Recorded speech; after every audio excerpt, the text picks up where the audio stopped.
বিসমিল্লাহির রহমানির রহিম। আসসালামু আলাইকুম। তস্করাস কিচেন থেকে আপনাদের জন্য আরেকটা রেসিপি নিয়ে এসেছি। আজকে আপনাদের সাথে আমি মাকা লইট্টা মাছ বোনার একটা রেসিপি শেয়ার করব। আমি আগেও লইট্টা মাছ বোনা দিয়েছিলাম রেসিপিতে। সেটা ছিল আমাদের চিটাগংয়ের বাসায় খাট্টল্লা লইট্টা বলে এটা। ওইটাতে একটু পানি বের হয়, যত মাখা রান্না করি না কেন কিন্তু ঝুলটা একটু বের হয়ে যায়, মাছে পানি ছেড়ে দেয়।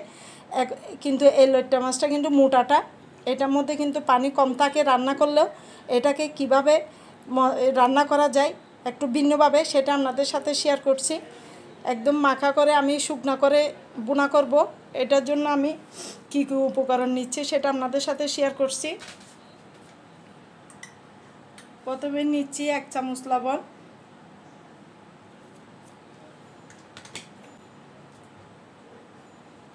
1 চামচ দিচ্ছি হলুদের গুঁড়া,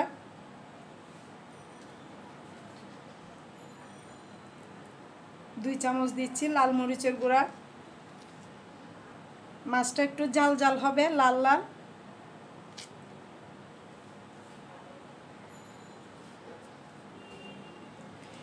এই ভুনার মধ্যে, এই লইট্টা মাছ ভুনাটার মধ্যে কিন্তু পেঁয়াজের পরিমাণটা একটু বাড়িয়ে দিতে হয়। আমি এখানে বড় সাইজের একটা পেঁয়াজ দিয়েছি, একটা চেয়ে আরেকটু বেশি দিয়েছি, আর আরেকটার এক ফালি।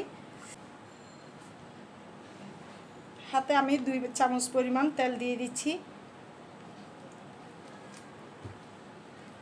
মাখিয়ে নিতে হয়। এটা চাইলে আপনারা সরিষার তেল দিয়েও রান্না করতে পারেন।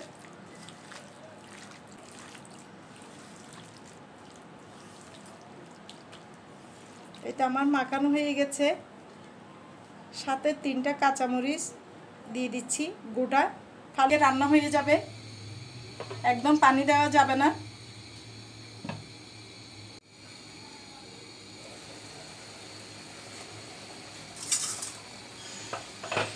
এই তো এক সাইড হয়ে গেছে, একদম হালকাভাবে নেড়ে দিতে হবে, না হলে মাছ ভেঙে যাবে।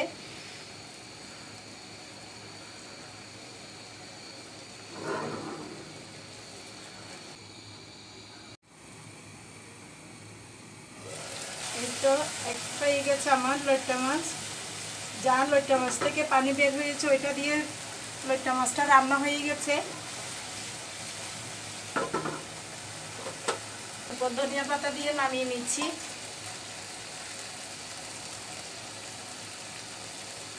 যখন ঠান্ডা হবে অল্প অল্প রসাটা শুকনো হয়ে যাবে একদম। এই তো হয়ে গেল আমার একদম শুকনো বুনা করে লইট্টা মাছ। দেখতে এরকমই হয়েছে, মাশাআল্লাহ, আলহামদুলিল্লাহ। খুব সুন্দর একটা মাছ বোনার রেসিপি, লইট্টা মাছ বোনার রেসিপি। আপনারা একবার আমার মতো করে ট্রাই করে দেখবেন, খুব মজা হয়। পাতলা ডালের সাথে তো অসম্ভব মজা হয় এই বোনাটা। আমার এই লইট্টা মাছ বোনার রেসিপিটা আপনাদের ভালো লেগে থাকলে আমার রেসিপিটাকে একটা লাইক দিবেন, কমেন্ট ও শেয়ার করে দেবেন যেন সবার কাছে পৌঁছে যায়।